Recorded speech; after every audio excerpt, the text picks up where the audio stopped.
নমস্কার বন্ধুরা, আজ আপনাদের সঙ্গে শেয়ার করব আমার ছোট ছাদ বাগানে কিভাবে আমি খুব সহজেই ডাটা গাছ তৈরি করে নিয়েছি। এই যে এখানে কাটোয়ার ডাটা গাছ রয়েছে। এখানে কিন্তু একটা উচ্ছে গাছ ছিল, তো উচ্ছে গাছ উঠে গেছে, মানে তুলে ফেলা হয়েছে। সেটার পরে এখানে কয়েকটা ডাটা গাছ উঠেছে, সেই ডাটা গাছগুলো আর তোলা হয়নি। যেগুলো ছোট ছোট রয়েছে এগুলো আলাদাভাবে কিন্তু লাগানো হয়নি। এখানেই আগে ডাটা গাছ ছিল, তো সেটারই হয়তো কোনোভাবে বীজ পড়ে গেছে।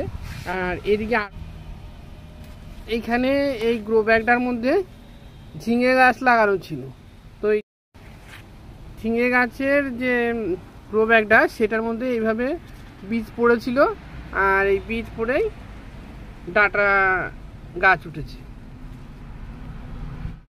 এখানেও তাই একটা বেগুন গাছ ছিল, বেগুন গাছটা মানে মারা গেছে, এইটার বেগুন হবে না। তো এখানে বেশ কিছু ডাটা গাছ উঠেছে, তো এখানে আর সেগুলো তুলে ফেলা হয়নি, তো সেখানেও ডাটা গাছ হয়েছে। তো এইভাবেই মানে আলাদাভাবে ডাটা গাছ লাগানো হয়নি, আর উঠেছে এইভাবেই উঠেছে চারা, এইভাবেই কিছুটা বড় হয়েছে তুলে ফেলা হয়েছে, কিছুটা আবার কিছু কিছু টবের মধ্যে রয়েছে অন্যান্য ফল গাছ বা ফুলের গাছ রয়েছে, সেখানেও সেই একইভাবে গাছ উঠেছে, গাছটা তুলে না ফেলে রেখে দিয়েছি। তো সেখান থেকেই আজকে কিছু ডাটা তুলে দেব। আপনারাও চাইলে এরকম ছোট ছোট টবের মধ্যেই দু চারটে করে ডাটা বীজ ছিটিয়ে দিয়ে সুন্দরভাবে ডাটা গাছ তৈরি করে নিতে পারেন। আর এই ডাটার যে স্বাদ, সেই স্বাদ বলে বোঝানো যাবে না।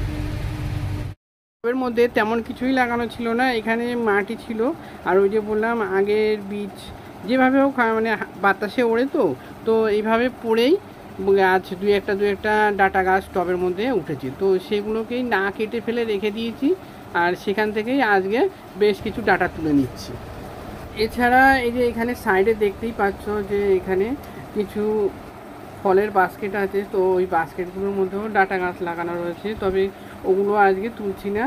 আর আজকে যেগুলো বিশেষ করে ফল গাছে বা ফুল গাছে বা সবজি গাছের মাঝখানে যেগুলো হয়েছে সেগুলোই মূলত তুলছি।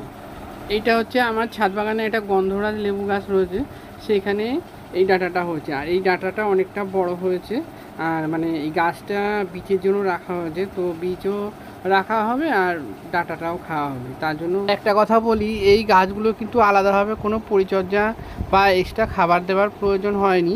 এমনিতেই এই গাছগুলোতে যে খাবার দেওয়া হয়েছে সেই খাবার দিয়েই এই গাছগুলি সহজেই বেড়ে উঠেছে।